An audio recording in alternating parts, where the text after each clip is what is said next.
All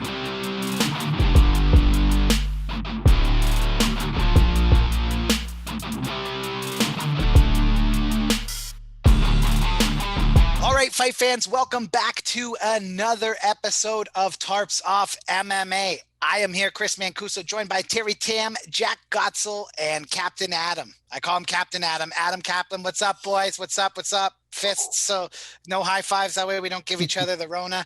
What's going on, boys? I feel like every time we have an episode, I'm like, it's a big week of fighting coming up. It's like, I forget that it's not 2004 anymore sometimes, and the events just don't stop coming. We have a UFC Fight Night Overeem versus Volkov card that I want to get into. I think there's some great matchups along this card, and even on the prelim main event we got Clay Guida. Adam, let's start with you, buddy, because you're looking so damn good today. How do you feel about this card? Dude, I love the card, man. I think a lot of fans forgot about it due to the announcement of all of those big title fights that are coming up, and also fresh off of a McGregor fight. Usually the UFC hits a little bit of a slump, but they've actually picked up momentum with this. There's a lot of fights that nobody's talking about, as you mentioned, and I think that Corey Sandhagen versus Frankie Edgar fight is going to be a huge fight that Peter Yan and Aljamain Sterling are going to have to take note for. Hell yeah, I agree with that. Jack, any one particular fight sticks out to you from this card? Anything you're excited to see here? I'm always excited to see Pantoja fight. He's one of those guys that's really good on the ground. He can always submit somebody or find a way to win. It's always an interesting whenever he's fighting. So I'm excited about that one. And obviously I'm excited when Clay Guida fights. I mean, it's just like he's one of those guys that's like an OG. He's an original, but he's got a tough matchup versus Michael Johnson. I mean, you saw Michael Johnson's one of the only guys to really hit Khabib and hurt him. I think Michael Johnson wins that one, but it's going to be a fun card. It's pretty stacked. It's consistent. All the fights are good. It's not just the main event isn't the only attraction. No, exactly, because I mean, you have Frankie Edgar on this card taking on Sandine. He's a good fighter. We have we were talking about the lightweight division, and Terry, I'll maybe pass this one to you. We have Ferreira fighting, and he's older. He's only 17-2, 36 years old, but he's one of the guys, like I know we talked in our pre-discussion, doesn't speak English, maybe kind of someone who kind of gets forgotten in that crazy whirlwind top 10 that is now the lightweight division. Well, Adam knows better here, but he just came off like a huge win. No, Adam? I believe his last fight was it Anthony Pettis? I think it was, yeah. I'm about to check, yeah. Yeah, he beat Anthony Pettis by submission in the second round. So, yeah, exactly. He's coming off a fresh fight. I mean, he didn't have an active 2020, so I think that's a problem. And, one thing we got to think about, I don't want to take your spotlight, Terry, but I don't mind at all. I shot it to you anyway.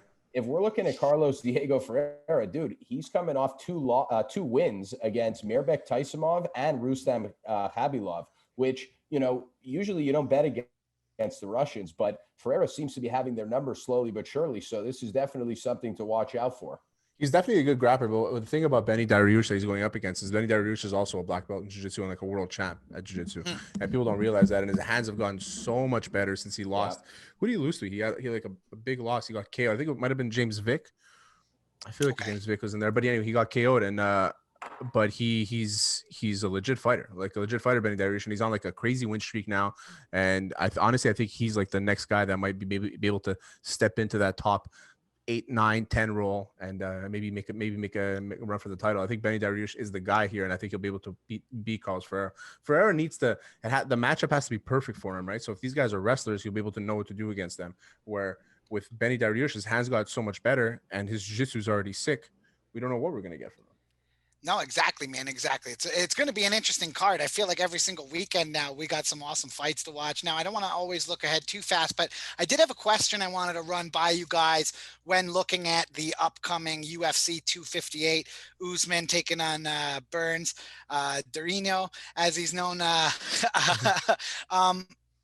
If Usman's going to win this fight, I think, if he makes quick work of him in that welterweight division, what's left for Usman? Well, there's that Colby Covington fight. Yeah, people want to see that run back. No, people do want to see that run back, but I mean, I think Wonder Boy, if Wonder Boy is able to win. Absolutely destroyed Covington, ripped his jaw off his face. Now, listen, I do know that Usman said, and even though all their drama and stuff like that, that he has claimed that the only person that's ever made him work at a 100% work rate is Colby Covington. Big money fights, I think, are going to be the way this 2021 goes. So I could see that. But if let's say he gets past Burns and beats and ends up smacking Covington again, could this be a guy who maybe goes up and tries his luck at 205? No, at 185, you mean? Or 185. I'm sorry. Yeah. I'm thinking we're in 185. I don't think so. I think Usman's the type of guy that would stay in a division and just beat as many guys as he can until he just decides not to do it anymore. And until he kind of like what Tyron Woodley is, except better. You know what I mean? Like what Tyron Woodley, as soon as he lost the belt to Usman, he kind of fell off a bit. He ran his course all the way to the point where he couldn't. I think Usman's in that same category. I don't see him as the type of guy to go up to 185 and stay there, maybe 185 and fight like maybe if let's say Bobby Whitaker wins the belt somehow, that can be like a super fight kind of thing that I can see happening. But I don't see Usman leaving the division to go to 185. I don't see that happening. I think Usman puts on this front that he's like, I'm holier than now and I'm a lot more confident than I really am. But there's a lot of insecurity there. And I think he felt that insecurity with Colby Covington and he doesn't want to fight him again. Marty from Nebraska. Yeah, well, that's a good point, Terry. Now, I actually look at Usman as a type of guy with that wrestler mentality where it's just about clearing the division. We know how the wrestlers are; they are very dedicated to their weight class as well because they do know how much effort it takes to cut the weight. Actually, though, I think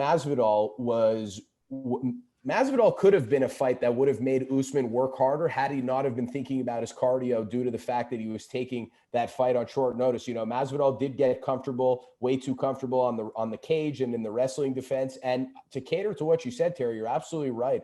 Usman actually did go on the record to say, am I going to get baptized by Masvidal? Am I drinking the Kool-Aid? Am I going to lose to this guy? He was questioning himself. And this is something that a fighter never admits in the media. And he actually went on the record to admit that recently. So you're absolutely right about that point. Yeah. Now I want to say Burns, I mean, I know Usman's an amazing wrestler. This guy has a great submission percentage and a submission arsenal. The only way he wins this fight is if he catches him in something of a submission from a submission standpoint, no? Or I don't know much about Burns' striking game. I got to be completely honest. It's not awful. It's not terrible. Burns is not a terrible striker. I think, no, he's not. You're right, Jack. I think Burns fought his best fight against Woodley, and that's it. That's where it is. Definitely. He's going to get annihilated by Usman. I think on him a little bit. I think his submission rate is like 44% of his fights, though. He's ended by submission, which is super impressive. He's not going to submit Usman, though. No. But I don't think he gets torched by Usman either. I think he might punch his head off. I think we see worse. He's going to do to Burns. He's going to do worse to Burns than what he did to Masvidal. I really do. He's going to do worse to Burns than what he did to Woodley. I think he's just going to push him against the cage. Burns is not going to know what to do. Burns is when I started doing jiu-jitsu, he was one of the guys used to watch a lot. He's great on the ground. Great, unbelievable. But his stand-up is doing better. He trains with Henry Hooft. Of course it's going to get better. But Henry Hooft, is it Henry Hooft? Is he out of BTT? ATT? ATT? I don't know much about their gym. I stopped following it once Colby left and all the drama kind of subsided there. But when it was going on, no, because Hooft is fighting with it trains Usman, so that can't be. Yeah, so that's the thing is I don't see him being able to do anything against Usman, especially on the standing, and then on the ground. I don't see him fighting off his back and being able to submit Usman. Gilbert Burns is at Sanford MMA. Okay, so he's with Henry Hooft, and actually, Kamaru Usman is also putting in a lot of work with Justin Gaethje and Eddie Alvarez with, I believe, Trevor Whitman as well. So you're definitely going to see, the wrestling pick up even more due to the fact that his boxing footwork is going to be even better. So you're actually going to see Usman in the right places at the right time more and more as his fight career goes on. Usman does have a little bit of a GSP in him, in my opinion. Just perhaps not as likable, but Snoozeman. The worst part about Usman was when he won. I don't know. I forgot who he beat. He's like, that was 30%. We're like, okay, relax. Like, relax those 30%. Well, that's what I mean. He said that the only person who's ever pushed him ever to work 100% is Colby Covington. That's why I think they're going to run it back. But Colby's got to beat Masvidal for that fight to even happen. I don't think that's going to be any problem for Colby Covington. No, I think he will beat Masvidal's You think ass. Colby you think Colby beats Masvidal easily? Oh, yes. I think he train wrecks him in the first round. Yeah, I think that's first round. I think it'll be violent too. I think because I think that the only guy who can even lay a finger to Usman is. I think Masvidal baptizes him. No, you guys are all caught up in the BMF. No, not at all. Usman. I don't know. I thought that BMF was stupid. That was the dumbest fight ever. The BMF title. I have been keeping tabs on Masvidal and Colby Covington since they were exchanging bathrooms to jerk off in when they were living in the same apartment in Florida together. They know each other quite well. And I actually think that some of that beef comes from a chip on Colby Covington's shoulder, always feeling like he was the little brother to Jorge Masvidal. And that little brother syndrome never goes away. Never. I think until he knocks him the fuck out. I think Jorge Masvidal's rest. I think, when have you ever seen Masvidal on his ass? I mean, he got when he got dropped by Darren Till. Yeah, he got destroyed by Till. Till's a fucking sick fighter. He ended up knocking him out cold in the middle. I know, but he did get hit pretty good, and he got hit a couple times by Diaz. And I mean, Covington's much better than Diaz. Yes. As what? It's a pure fight. Everything. If you want to talk about, because what Masvidal and Diaz did was a boxing fight. So if you want to talk about pure boxing, Nate Diaz is a better boxer than Colby is. Well, does he have the explosiveness and the ability to finish? Like Nate Diaz, Nate Diaz throws his punches in bunches, right? That's just what he does. Nate Diaz 70%. Colby Diaz doesn't really knock the cage. people out. He'll push you up. He'll push you up against the cage. He'll Diaz use his has never been a knockout guy. Yeah, where Diaz, no, he's not a knockout guy. He's a finish guy. He's a submission guy more than anything. Yeah, Colby can knock people out. I'm not saying he can, but I'm saying is that they have two different styles. So you can't do MMA math and say this guy worked against him, so this guy's not going to work. That's what I'm saying. Nate Diaz and Colby are two very different fighters. One uses his wrestling to set up his boxing, where the other one just decides to box until he gets punched in the face. I think Masvidal is very overrated, to be honest. Well, I'm glad that you think that, because I actually got Randy Orton and Jorge Masvidal to send you a cameo for your birthday. Oh, there you go. The rated R superstar Edge won the Royal Rumble last night. I know this is an MMA podcast, but shout out to Edge from the great country of Canada. Is Edge back? Edge is fighting at WrestleMania now, bro. He won. Was he back before this? On and off, I think. On and off. Like, I think he just fights once a year. Didn't Christian show up also? Yeah, they were both in the ring at the same time. They shared a hug. It was absolutely hilarious. Speaking of hilarious, did you guys hear Justin Gaethje say that he would retire or quit if they ran back a McGregor-Poirier 3? Dana will call your bluff too, because Dana doesn't give a fuck, and he knows. No, and Dana, I was just gonna say I don't want that to be the title fight now, but like Justin Gaethje, you just got smoked by Khabib. Like, you're coming off a loss too. Talk about Conor not deserving it. You guys are wrong. What Gaethje said wasn't that he deserves it over Conor. What he's saying is that Conor does not deserve it, but in the least bit. That's all he's saying. He's saying that if Conor gets it, he's like, why would I stay here? It's basically his organization at this point. I'm gonna leave. I wrote a whole blog about this. Gaethje's just trying to get a red panty night. He's just trying to get a red panty night. They should fight. No, for real. And that was going to be my question. Is he just trying to dangle a McGregor fight out by putting his name in his mouth? Or yeah, I think they don't like it. There's a little bit of this. There's a little bit. Or do you think he truly feels that way? Because I don't know if he truly feels that way. Because even I was watching some stuff on YouTube and that, and people were saying Dana could absolutely run that. If Khabib gives up the title, you could absolutely run back that trilogy for a title fight. Like they've done, 100%. There's been worse things worse rewards that people have got for title fights. And I mean, I know everybody's talking high and mighty on Chandler right now, but we'll see what happens. Everybody's calling for Chandler and Oliveira. That better happen. If a lot of people are calling for him, that means that there's something out there that everybody thinks they can beat him. There's no respect for Chandler. And I was talking with some buddies over the weekend, and one of them said, what do you think about what happened with Chandler? I'm like, that's what Chandler should have done. If Chandler didn't do that, then it's a waste. If he went 3 rounds against Hooker and just wrestled him, it would have been boring. Nobody would have cared. That's what he had to do to put his name on the map, and he did it. So I think that people are here for him and Oliveira to fight. I think that's a great fight. I think it's a great fight too. Oliveira is the next fight to beat. I also think that those are the two lightweights that guys want to touch the least, in the sense that the risk isn't necessarily worth the reward. I mean, Chandler is still deemed as the Bellator guy #1. Then you have Charles Oliveira, who's not as marketable. His 8-win streak has kind of gone under the radar when it shouldn't have. So I actually think that that's another reason why they don't want to touch these guys. And that's why everybody jumps all over McGregor. Like Khabib has said, like other past opponents have said, it's the easiest fight with the biggest payday. That's the way that the guys feel. Yeah, and Oliveira is just like a more boring version of like Tony Ferguson. He's like Tony Ferguson without the mouth. I mean, he is exciting to watch in the cage because he's just high octane, but like he doesn't have that mouth to back it up outside the cage and really sell the fight. Well, we could talk about his 8-fight winning streak here. Guida, Galgos. Oh yeah. Yeah, Guida, Galgos, Jim Miller, David Tamor, Nick Lentz, Jared Gordon, Kevin Lee, Tony Ferguson. So only one of these guys was in the top 10 in the last year. Yeah, I was just going to say, is that fight streak really a huge deal? Or it's also from there. Submission, TKO, KO, submission, decision against Tony Ferguson. So like he annihilated the division basically. He took all these guys out of contention. So and then he came into the top 10 and he had to go the distance with Ferguson. Well, Tony Ferguson just doesn't stop. Like he doesn't finish. You know what I mean? Like he doesn't. He's never going to get finished. It's one of those guys. No, and that makes complete sense. Okay, so he's on a good trajectory then. But I mean, but Chandler's a perfect fight. I think Tony Ferguson's next fight, I don't care who he fights, I think he gets finished. I think he really took a lot of damage. You don't come back from that type of damage. I think Tony Ferguson is going to have a tough rest of his career if he decides to keep fighting.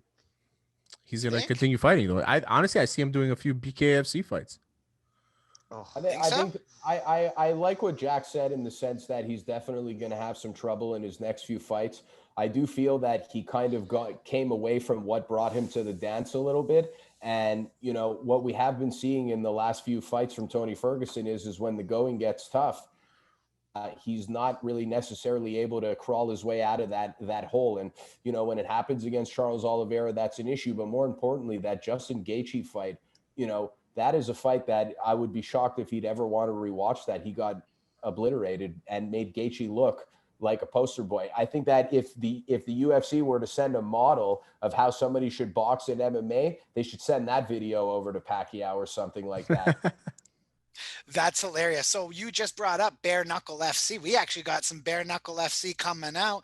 And again, some more, you've seen a mix of former professional boxers. Now you've seen professional mixed martial artists in there. You got Paige Vanzant doing it now, which is crazy. I saw her quote was hilarious. She said, even if she gets cut, she's still hot. Gotta love the confidence going into that fight from her. And who else is on that card, Jack? Chris Laban is on that one. Yeah, which I'm very excited about. He became an MMA referee, but we all know him as the Ultimate Fighter season there.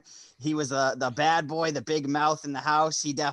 You're always excited to see Chris. He was a bully. He was a victim of being bullied. Yes. He was the victim. And also Chris Laban's the guy that refused to pay his gym fees in Netflix's Kingdom. Yeah, that's a good call. Wait, what happened? I'm unaware. I'm not a big Netflix guy. What happened? He played on the MMA show Kingdom with Frank Grillo and Nick Jonas and Nick Brian Jonas. Callen. Yes. And yeah, he didn't want to pay his gym fees, so they kicked him out of the gym. Jack wasn't watching Tiger King when the pandemic hit because he was watching Jonas play a UFC fighter. How is that show? I will say it's actually a pretty good show. And Nick Jonas, the first season, he doesn't have a lot of dialogue for obvious reasons, but then after, when his character starts building, he starts talking more. It's actually a good show. Does he serenade the guys as he's wrestling with them? He does a good job. Gets them in that half guard. Baby, you wrestle my world like nobody else. He plays nice chops. He plays a closeted MMA fighter. He does. Oh, he's hiding he does. Yeah, that's okay. But I actually feel, though, without Frank Grillo, that show doesn't exist. Oh, he was great, especially the amount of booze. I gotta watch this. I haven't watched it. It's a good binge show. It's a good binge show to watch. But this is what I think about Frank Grillo. Frank Grillo actually thinks he's a fighter because he associates himself with fighters. Like the way he talks. I saw his documentary on Netflix there, where he goes to like different kinds of things, and I feel like if the people that he's talking to think that he's a pro fighter and he doesn't tell them he's not. That's the way that happens in Hollywood, man. You know what? You know who I've noticed does that a lot? And these are coming from my favorite movies of all time. You ever noticed how Robert De Niro carries himself like the time, like he's a mobster from Goodfellas? It's like, brother, you didn't make it to acting in Hollywood that big and being a star that you are without being like a film student kid and like a drama kid. Like you're not actually like every time he would talk about politics. He was on CNN one time.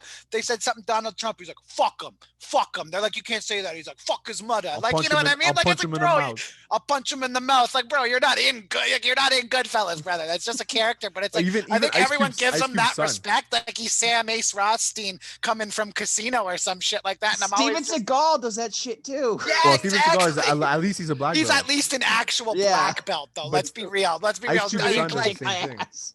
bet he plays a gangster on Straight Outta Compton, and then he got in shit because he tried to act all gangster and he got beat up. Yeah, of course, dude. Yeah, dude, that's what I mean. Like acting is acting, bro. Like, and sometimes you're right. I think these guys have a hard time coming out of the character. So if he carries himself like he's an actual fighter, I'm not surprised because I think, and I love Robert De Niro. I can go Raging Bull. I love his movies, but like he actually acts like he's an Italian mobster, and it's like, I don't brother, think Frank Grillo tells people he's a fighter. I just don't think he corrects them if they think he's a fighter. Like even Joe Pesci. Yeah, no, I know what you're saying. Nice when you see him talk, but like, do you guys get what I mean? Do you know what I'm saying with how that happens? So that's funny, but I definitely am gonna have to check that show out, man. Yeah, but he had the other guy. Never heard a bad thing, never. He had the other guy from Kingdom in one of those gyms, Terry, and he's like, see, this is what actual fighters go through. And I get what you're saying. It's like, dude, you're not an actual fighter either. You're also an actor. Yeah, like, I mean, hey, you got to train to play the part. So I'm sure he's hitting bags and he might be rolling with guys for sure. But like, bro, you're not a fight. You're acting. You're not a fighter, bro. That'd be like me thinking that Tom Cruise is the Mission Impossible secret agent. Like, I don't think that. Like, so these guys need to relax. He's a Scientologist. Speaking of things that make you kind of uncomfortable in the fighting world, and I don't think it made me uncomfortable. It was a nice moment, but it is weird just how much love there was between Poirier and McGregor last fight. So after McGregor gets dusted by Poirier's wife comes to the back, and they get the video of her thanking him for the donation to their fund and everything. And I know we all had kind of said last week, didn't particularly love the friendliness. We kind of want to quote our buddy Robin Black, enjoy the hostilities a little more. You guys a fan of that after fight stuff? I'm okay. I'm way more okay with that than what happened pre-fight. Okay, and it shouldn't have happened pre-fight though. After the fight, yeah. Yeah, all of that should have happened after the fight. Like all that, thanks for the donation, this, that, and the other, da-da-da. But as they say, it's I heard another quote. And it's hard to get up and go running and fight when you wake up every morning in silk pajamas, baby. So we'll see what happens with Conor McGregor. One thing I would have hated even more is if Conor's wife and Dustin Poirier's wife were watching the fight together. I would have hated that even. I wouldn't even doubt if they were. That's what I mean. I wouldn't even doubt if they were.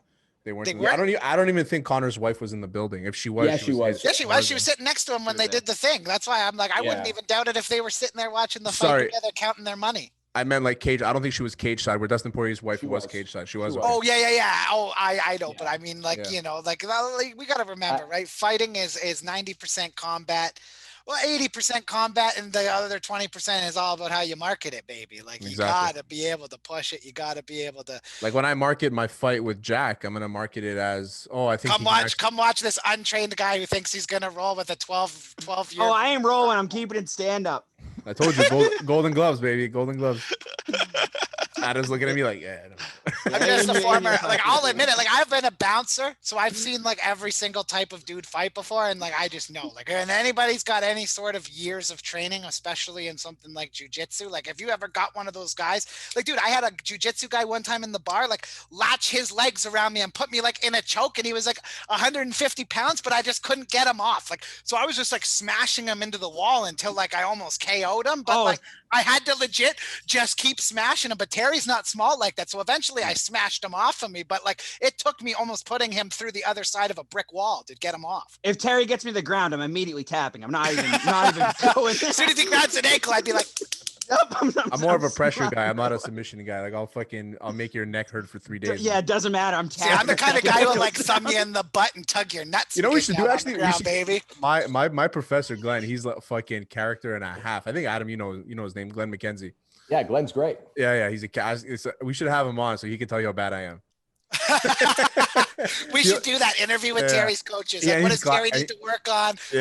What has he learned in this time? Is he progressing the way that he should? He'll do it for sure. We'll set it up. He'll do it for sure. We'll set it up. That would be hilarious. A good time. Yeah. But fellas, we haven't done the most important part of this episode. We do have a heavyweight main event. Who do we got in it? Is it going to be Overeem? It's tough for me to say because I think Overeem. Go at him. Sorry. I'm going to go with Overeem. The way that I look at it is that Volkov's strength is his kickboxing, but he does have lapses in the fight. He's not completely active. I don't think that his cardio could hold off. We've actually seen Alistair Overeem. We've seen a lot of different versions of him since he's been fighting.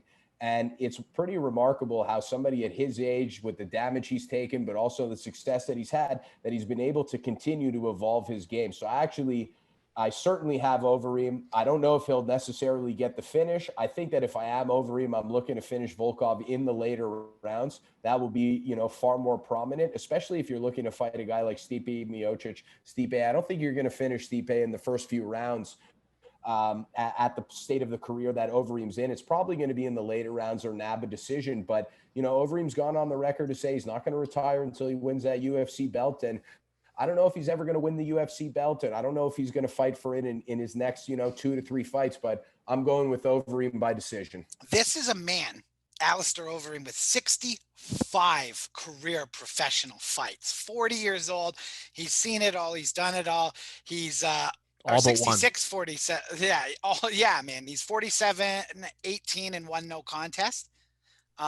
This guy has won everything except for he needs the belt, right? So I don't know if I said this on the show before, but I can't see him doing it, but I got him winning this fight. I can't see him being a champion again. And I know he says, I'll retire when I get that. He's going to eventually have to retire because Stipe, I don't think he's going to beat. Everyone says John Jones is sitting there waiting in the wings. I don't care how he comes in. I don't care how big, small, big, tall. John Jones wins every fight he's in. He's John Jones. I don't know if I told you guys this. If I said it, I'm sure I did. I say it a lot. I think that Overeem can be considered probably one of the best heavyweight of all time if he just wins the belt. The UFC. He's won everything everywhere. Except for that belt, man. That's like, and it's awesome to see him. I love seeing the old guys in the heavyweight division. Randy Couture was another great story of that. The heavyweights, good money line on Overeem too. They take, what's his money line? They're paying 230. 230 to 1. Not bad. So he's the underdog. He's the underdog, yeah. All right. Well, I'm the only one picking the favorite here, and I'm not gonna sit here and tell you I definitely think like Volkov is gonna win this one. I think it was like a coin flip for me to decide really who it was gonna be, but I just see him edging him out. I think it's gonna be an incredibly close fight. I can't believe the money line is as big as it is there. I would almost pick this as a pick'em fight. Right. I see what you're saying. What I was wondering is, guys, you guys did say, I believe Terry said that he's won everything except the UFC championship, except, we do forget that at one point he wasn't Overeem, he was Ubereem. Ubereem, yeah. When he was the Demolition Man and he was the Strikeforce champion and the Dream champion and the former K1 champion. Dude, the guy was roided to the gills. Let's be honest here. Does that have Was he not though? Oh yeah, you can smell it on him. Just listen to Joe Rogan talk about it. You just look at him and he doesn't pass the steroid test. USADA doesn't even have to take a piss test. They're just like, yep, steroid. Dude, I'm pretty sure my test levels would go up if I walked past that guy. Yeah. Oh yeah, he was juiced to the fucking gills. Yeah, so that's what I'm wondering is there a taint on that? Because Overeem was the guy who knocked out Badr Hari. Back in the day in K1, he also, has that prominent knockout on TKO on Brock Lesnar to the body when they brought him over to the UFC, So the guy has been pretty much on the upper echelon of everything that he's done. It's just, that old saying of Vitor Belfort, it's like, once you get on it, it's like, do you ever really get off of it? Is it still in your system? Does it still change your biology? Yeah, that is true. And, we have seen those different phases of Overeem where he even got really skinny and he was very tentative and very patient. Yeah, that's when he's not on test. That's when he's avoiding USADA. Good on him. But I don't know. Like, listen, Nate Diaz thinks everybody's on steroids. So should we pick and choose? If it were Nate Diaz, he'd be like, everyone's record's tainted but mine because everyone else is on steroids but me. I mean, TJ Dillashaw's another guy. You could say he's tainted as well now. He got caught.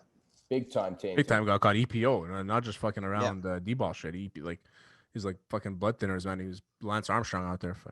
He was Lance Armstrong, and when he was doing the EPOs, he was actually being watched under a professional cyclist. So he was Lance Armstrong. Yeah, he was Lance Armstrong to the fullest. And if you watch some of TJ Dillashaw's weigh-ins when he's standing on the scale, especially against Renan Barão in the first fight, it is the most diced up you will ever see somebody. His veins are thicker than him. Yes. You gotta love it, eh? Good old biology.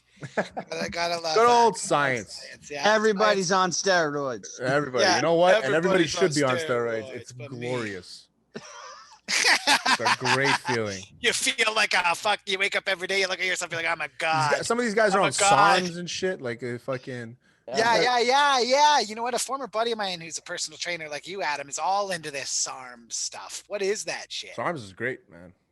What is it? It's like steroids that isn't steroids. Like it doesn't have the side effects, or yeah, like it's not like anabolic. You don't really. It's not. Yeah. So what are they? Are they just like mad like amino acids, or what the hell are they? They're not amino acids.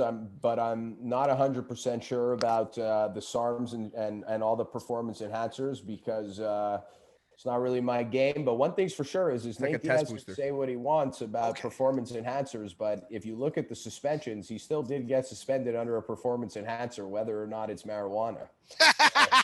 That's such a bullshit charge, though, which they fixed now. Thank God. They took that off their banned substance list. But I love Nate. Even when that was going on in the height of it, he'd come right out and just light one right up before going on the fucking thing, knowing full well he's getting suspended right after the fight. Didn't give a fuck. And it's nice to see these guys. I wonder how many of them that we don't know about have had their lives ruined from painkillers and shit too, right? So it's like, it's good to see that change. And last thing I want to say about Nate Diaz is, you think he gets pulled off the couch this year? You think this is the year we see Nate Diaz, or is he going to keep flapping his gums on Twitter? Because I think Nate Diaz is going to have to fight. I think Dana White's going to end up being like, listen, you need to fight somebody. Like, enough with this. You calling me, telling me you want to fight everybody, then not taking any fights. Like, give me somebody to fight, and I'll put you with him. Like, you want a top 5 guy? I'll give you a top. I think Dana White's going to give him that conversation. Yeah, okay. Well, I hope we see that, guys. But you know what? We ran through everything that I wanted to get through this week. Anything we're missing here before we let us go? One thing. Sorry, go ahead, Terry. No, you go first. I was gonna say we didn't really talk about Paige Vanzant, but we talked a little bit about her, but like that's what I was gonna say. Yeah, we didn't get into who's gonna win. I mean, she's fighting a girl that's like experienced in this shit. Like she's been in there before. Fights. I put my money on Hart. I'm not gonna put my money on Paige Vanzant. We've seen her get bloodied up and cut up. She's not a knockout girl. She's more of like a she's in trouble wrestler here. brawler. I think this is a payday for her more than anything. How much could she possibly be making? How much do they make, these guys? That's my question. They pay BKFC. They have money. They have funds. Okay. Feldman does have, he does have some investors on the side and whatever. Oh, you got to remember there's money that we know about with guys like Bezos, and then there's like Middle Eastern money, which are like the Middle East and China and everything are so ingrained in fighting now that I don't doubt that they're getting a good paycheck. There's a lot of like former MMA fighters on this card too. That's what I mean. Like Paulie went there too. No, on the actual card. No. I just mean in general. Like they've been able to blast some kind of big names. Paulie got mixed up in the Conor Floyd stuff there. So, they have the ability to draw those names. We'll see what happens though. Bareknuckle is an interesting way. Is interesting. Fighting. And if they get bigger names, it'd be interesting to see how that happens. Maybe they could pull like a 1. Haim Ghazali's fighting Adam's boy. Shalom Aleichem, baby. Oh, that's awesome. I love how he knew what to say right away. That's wicked, guys. I want to let you know you can follow Tarps Off MMA on Twitter at Tarps Off MMA. TarpsOffSports.com. You can check Terry Tam out. He comes from HotSauceSports.ca out of Canada. You had Dustin Poirier's hot sauce yet, Mr. Hot Sauce? No, I haven't had it yet. I got to order some. You know what? We're going to have to get some of that down here and maybe do a live review. Maybe we all got to grab a bottle and do some wings or something like that. Let Poirier know how the hot sauce hangs with the boys in Canada, and Jack up in old Bangor, Maine, eating hot hamburger sandwiches. I know where near Bangor, Maine. You hang out with the lot lizards in Bangor, Maine. You know exactly what you're doing, guys. Tarps Off MMA. We'll catch you next week.